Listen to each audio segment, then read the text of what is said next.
Okay, so, all right, I'm telling you that there are people, all right?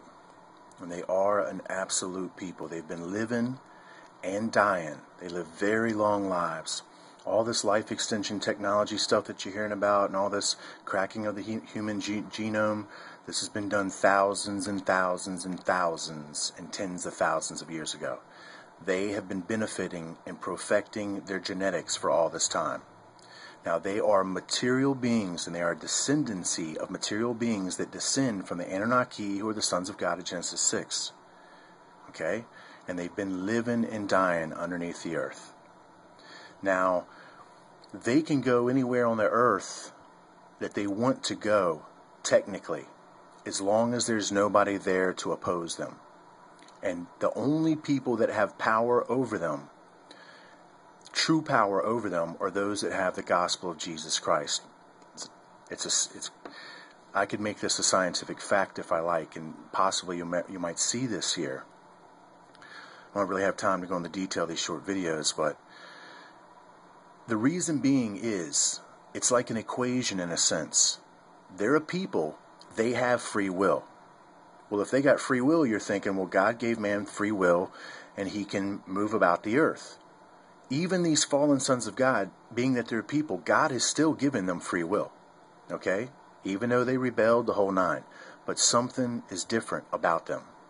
And they're illuminated. That's what it's all about. They're illuminated.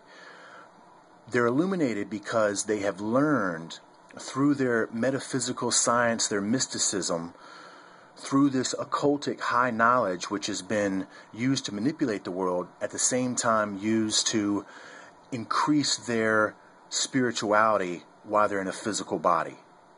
And they have absolutely 100%, I'm going to show you the biblical scripture to prove it, and a little bit of science that's going to prove it too. They have channeled the spirit of the fallen prince of this world specifically.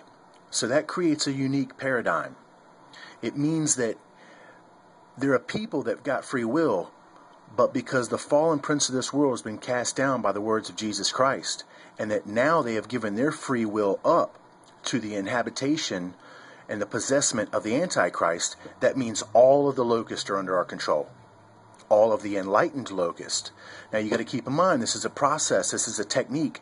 They're not born illuminated. They live long lives, and they're taught this from a young age. I'm telling you, there's a civilization, a population, a descendancy of people they're the master race. And they are teaching, and then they teach, and they teach, and they eventually are able to channel this Kundalini spirit. And it causes them to be illuminated. They will even look somewhat illuminated, shining with light, because they are literally possessed with a light-being spirit. So listen close, friends. This is the paradigm.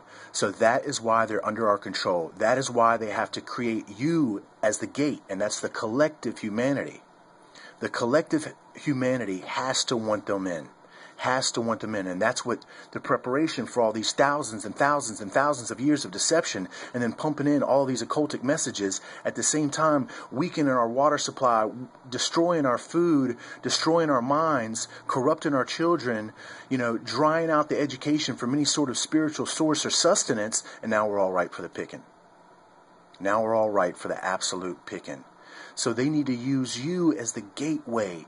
The collective consciousness of humanity has to welcome them in. And then that's what they're preparing for. That's what all this preparation's for. That's what everything is for. Psychologically, to prepare you to welcome them as the saviors. Well, they know they're not going to be able to do it in full.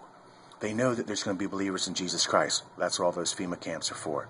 The FEMA camps are for those after this disaster, after this second cup. They're going to lock you away. So when they show up, there's going to be nobody there to oppose them. And when they even show up after this instance, guess what? They're going to show up at a distance, just like the watchers of the past. The arrival of the locusts will be their crafts in the air. And then, of course, them meeting behind closed doors with our leaders. And then they'll dictate the laws and the demands out from there. They won't come in our personal contact until they begin to start lessening our presence and put us in them prisons. I'll be back.